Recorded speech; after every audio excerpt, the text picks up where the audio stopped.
فوج والے معاملے سے سٹارٹ کر لیتے ہیں. بہت سینسٹیو ایشو ہوتا ہے اسپناج والا, اور یہاں پر سننے میں آیا ہے کہ شاید ایک جو اس وقت سول سپر پاور ہے وہیں پہ آپ نے ایک بلیک بجٹ کی امریکہ کی کہانی کچھ عرصہ پہلے چھپی تھی اخبارات میں, امریکی اخبارات میں.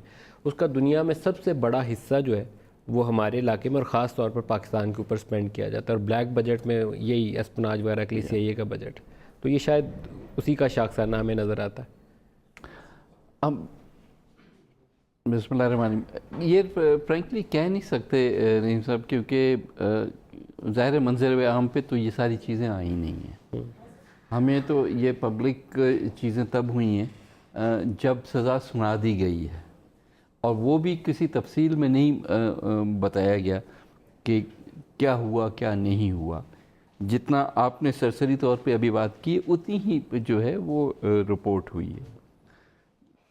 آبویسلی اسپناج کا معاملہ ہے, کوئی کویشچن بھی نہیں کرے گا, and we really don't know. اگر واقعی اسپناج میں انوالوڈ ہیں اور ان کے خلاف شواہد آگے ہیں اور انہوں نے اپنے آپ کو ڈیفینڈ کیا ہے, اس کے باوجود ان کو سزا ہوئی ہے, تو چانسز یہی ہیں کہ ان کو یہ سزا مل جائے گی اور یہ ایگزیکیوٹ بھی ہو جائے گی.